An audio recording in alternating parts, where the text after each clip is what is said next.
Good afternoon, dear friends and followers, and welcome to the 8th and last episode of this quarantine season of MENA on the Map. In 2019, Germany and Jordan celebrated 60 years of development cooperation.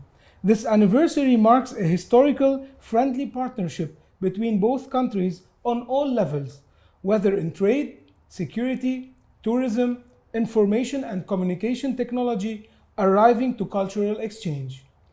For Jordanians, Germany has always been among the top destination countries for immigrants, with 13,000 Jordanians living in Germany by 2017. What is the secret of this partnership? What are the cultural and economic interests at stake?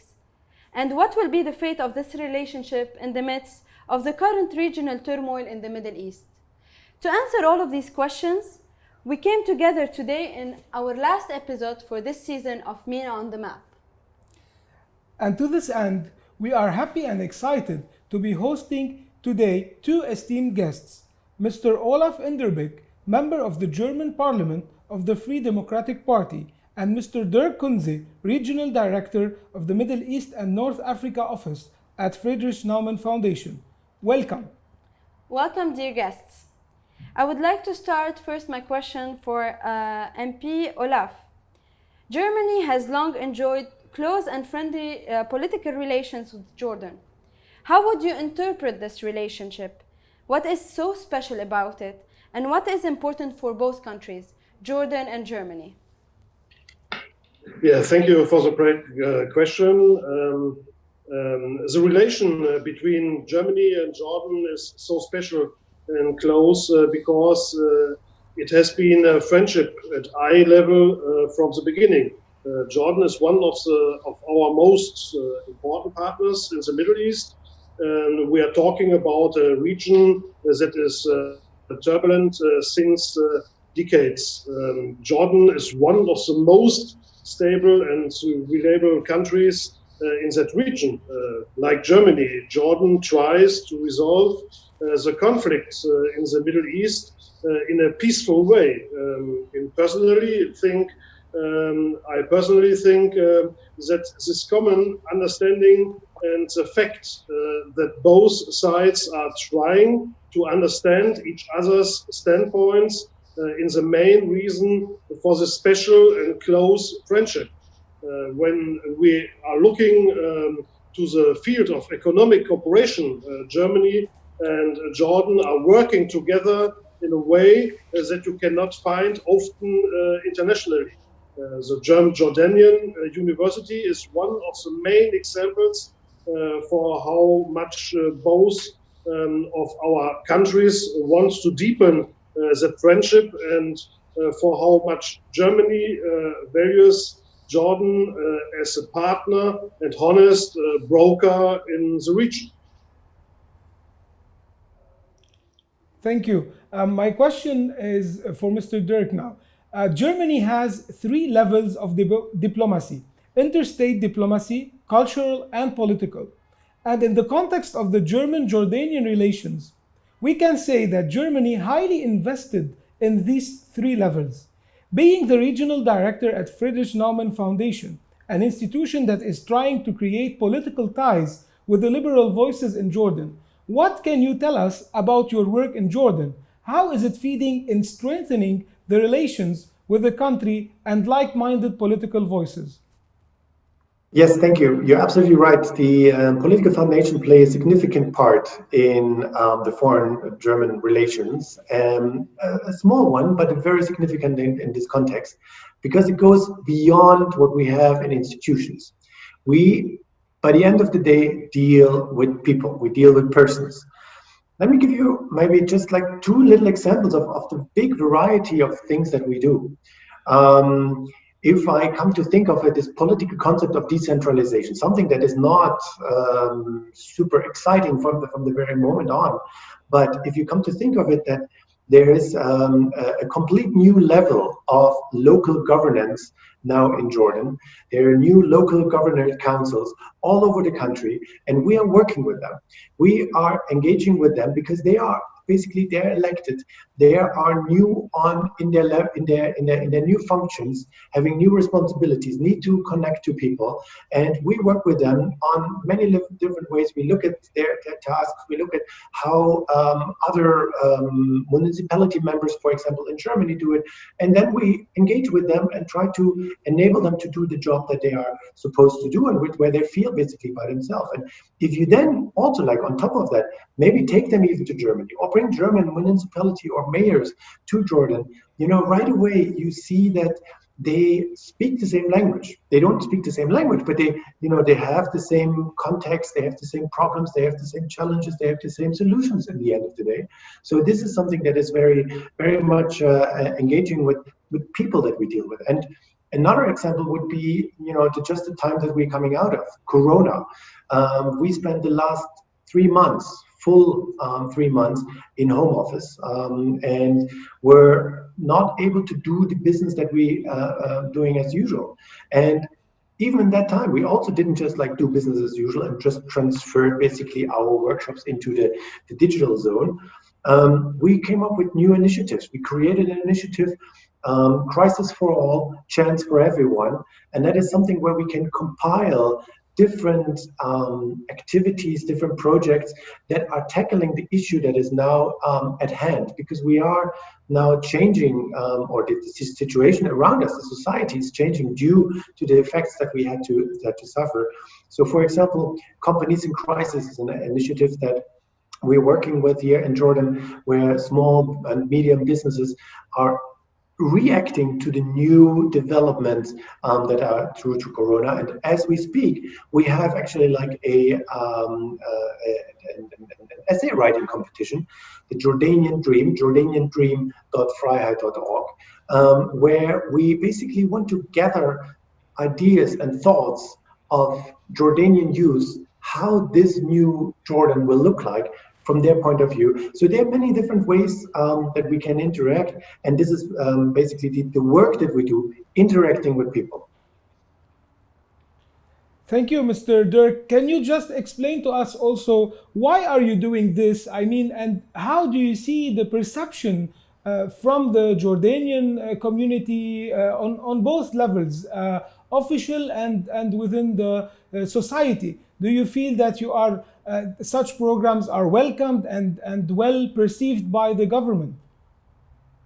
Yeah, that's a very interesting question, and they are well received by the government. We are here in a country that is understanding also the need for civil society organizations. There are certainly restrictions, and in the end of the day, we are guests in this country.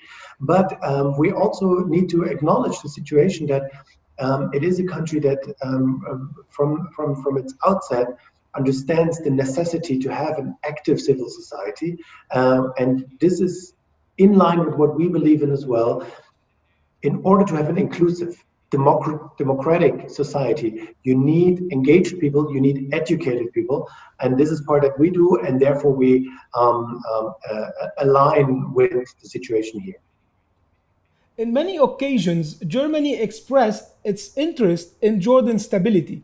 Within the talks of Israel's annexation to the West Bank, His Majesty King Abdullah told Der Spiegel last month that if Israel really annexes the West Bank in July, it would lead to a massive conflict with the Hashemite Kingdom of Jordan.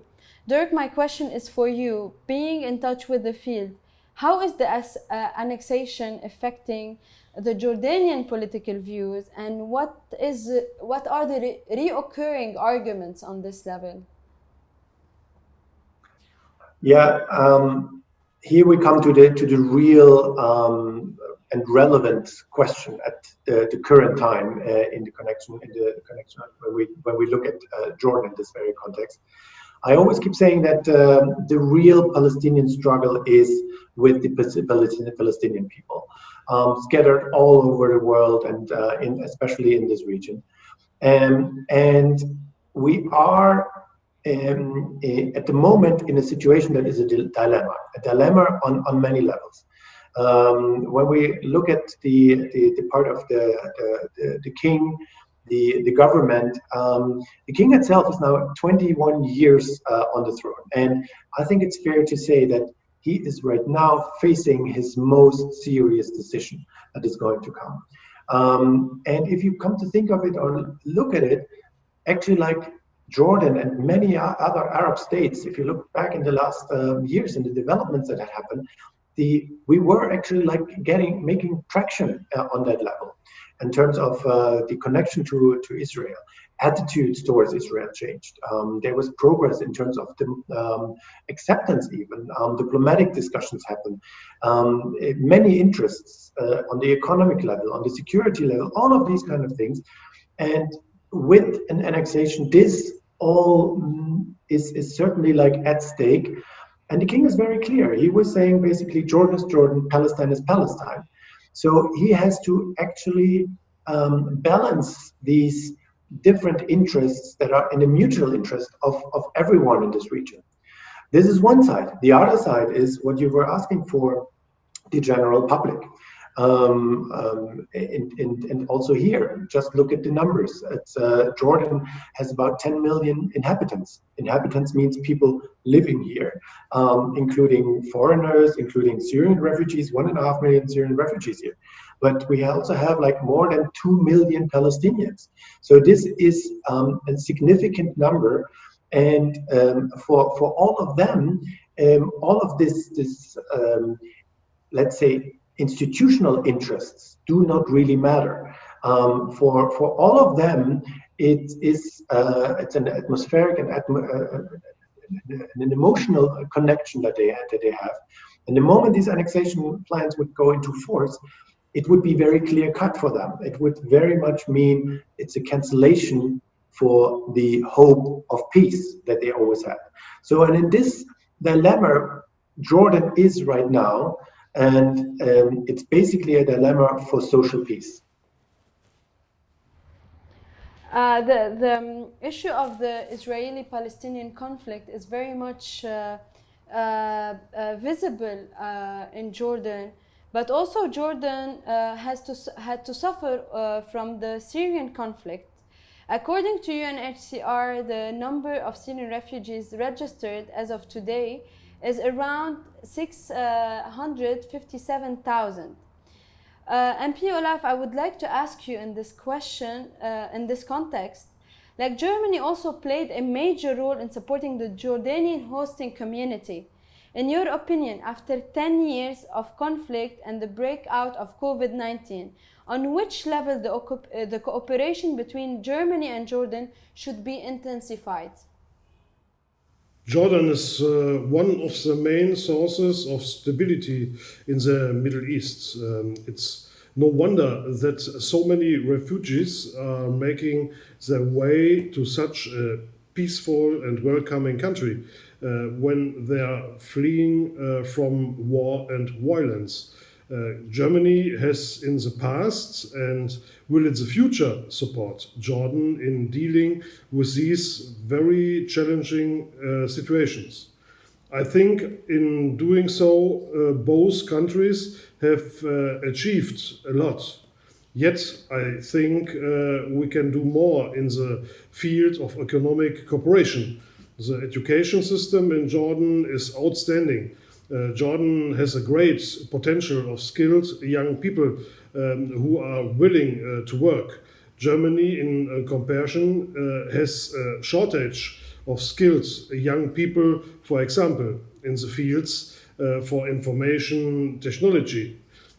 Next to helping Jordan with building an industrial sector, we need to give more young and skilled Jordanians the chance to work in Germany. We need more languages, courses, and much faster visa regulations for this. Personal exchange would intensify our relationships even more.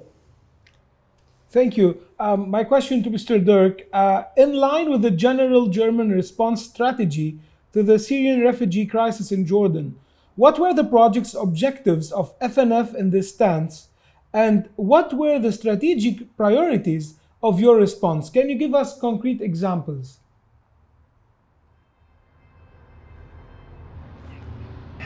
the Syrian crisis is all over, and it's still there, and it's for us also a very important part to keep the momentum going. The MENA region in itself is full of crisis. I mean, we have fightings in Libya. We don't hear much about Algeria right now.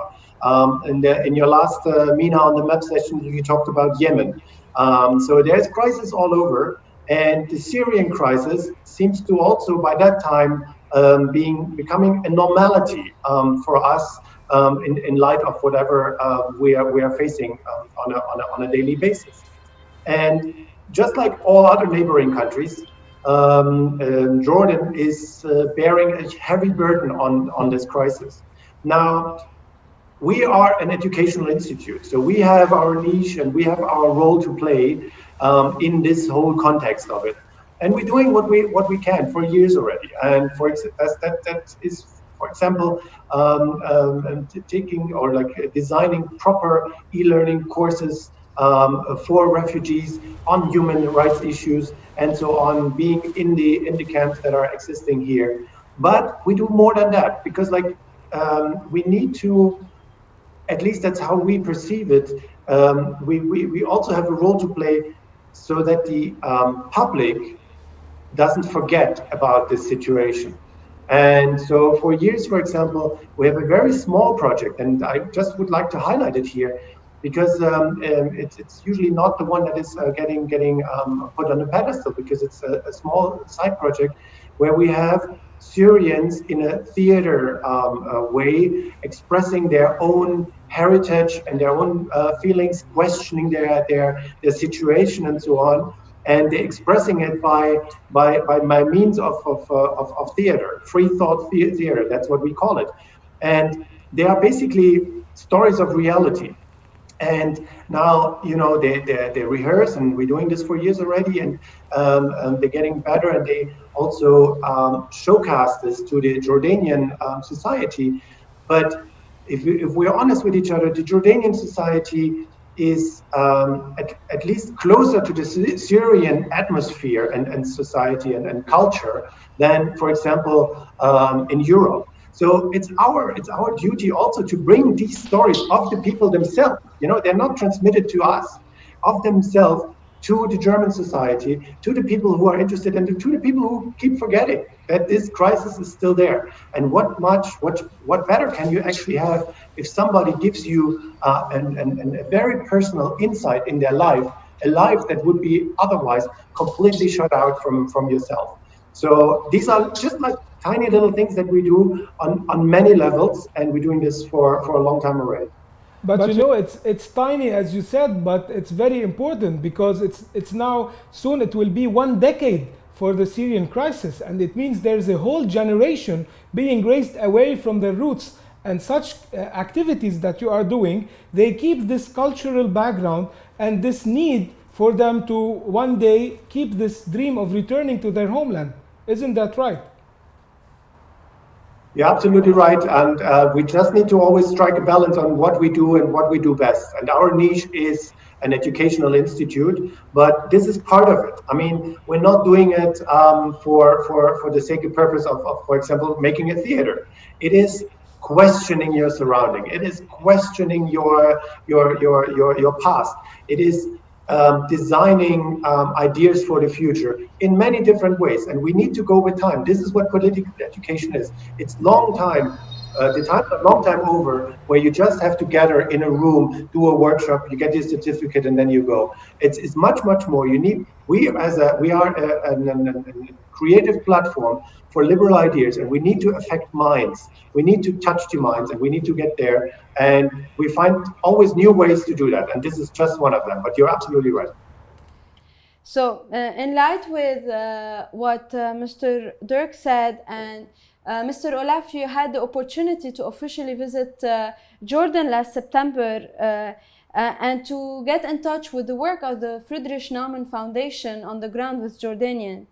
Could you please share with us your impressions about this visit and the different discussion? How would you personally perceive the role of Jordan in the coming years? And on the cultural level, we are interested to know what were the most interesting experiences you had? in general, I was impressed by all of our meetings and discussions. The depth and knowledge of our conversation partners was inspiring. It was amazing to see how lively political debates are held in Jordan. A lesson to learn from Jordan is definitely to include more young people in political debates. Visiting Jordan always shows me how much the saying that the youth is the future is true. Within all debates, may they have been with members of parliament, ministers, the royal court, or in communities, enabling young people are opening opportunities for them has been a main issue of interest for everybody I talked with in Jordan. On a very personal basis, visiting our troops in Jordan was important to me. It was glad to see how effectively our troops were helping in fighting Islamic terrorists, and especially how welcoming the Jordanian government and people were. The soldiers told me that they had never been in such a welcoming country before, and that they felt appreciated. Despite those political things, I have to admit that I am a big fan of Arabic culture and life. I love walking through bazaars. I love that the people generally are very outgoing and friendly. Next of my list are definitely the sites of the cultural heritage of Jordan, like Petra. Thank you. Mr. Dirk, what can you tell us about this visit as well, and what were your impressions? And based on your observations, how can you describe the relations between Jordan and Germany when it comes to the policy level? Yeah, I can just underline what Mr. Olaf was just saying. It was certainly like a very important visit, and to see like it was a nice example of the German-Jordanian relationships, because the relation between Germany and Jordan are very strong and very high. Jordan sees Germany as a very strategic partner, and this is vice versa. Germany is the second largest bilateral donor to Jordan, and that doesn't come from nowhere. So, absolutely, like I agree what Olaf said. It's we had no problems arranging this visit with high levels.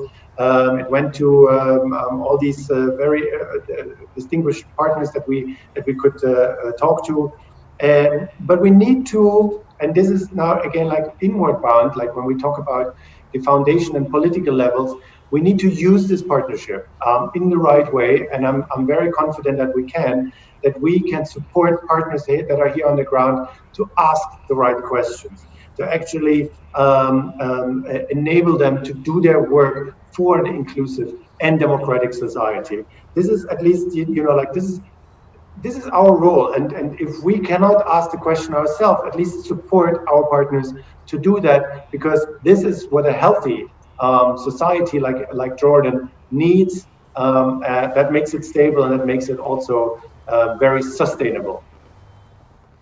Thank you. Mr. Olaf, since you've mentioned like the nice experience that you had in Jordan, and you as being a big fan of the Arabic culture, and I want to ask you a question away from politics. The relationship between Germany and Jordan is characterized by excessive exchange on cultural, economic, and educational levels. As the chair of the Political Advisory Council of the German Jordanian Society, please tell us about the role of this network. What are the types of projects that are being executed on this level, and which sectors are you targeting?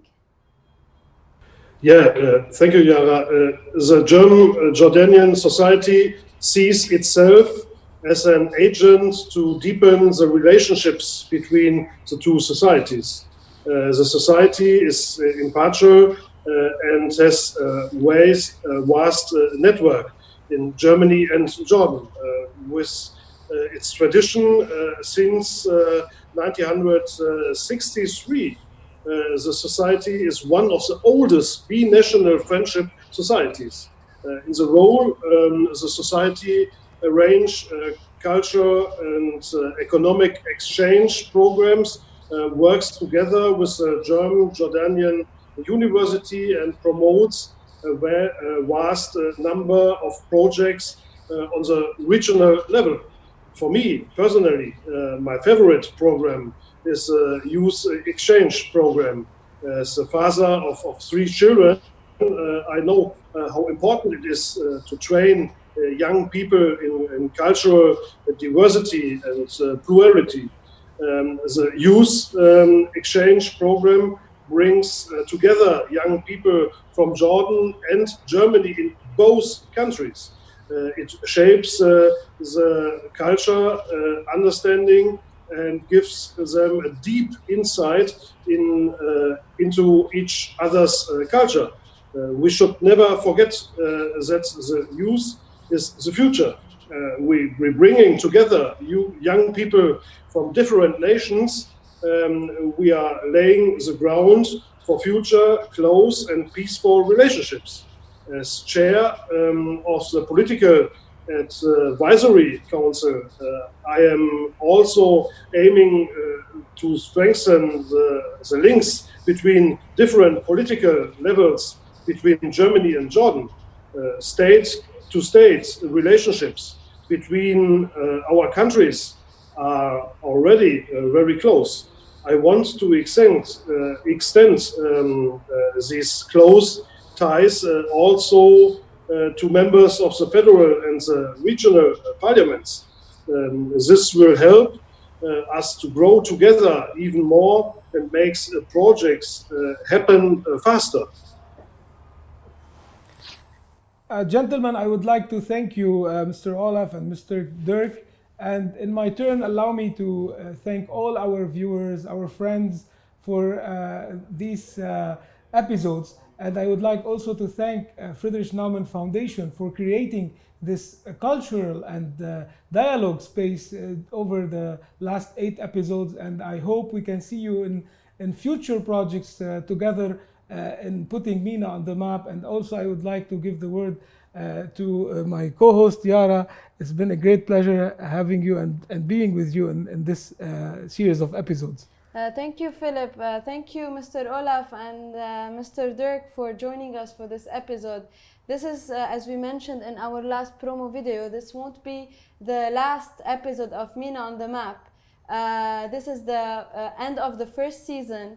The project will shape and develop, and we will see you soon with more discussions on Germany, on Europe, on global trends, and everything that links us to the MENA. And we will always be there to open the platforms of discussion to put MENA on the map. Thank you, gentlemen, and thank you, Philip. Thank you.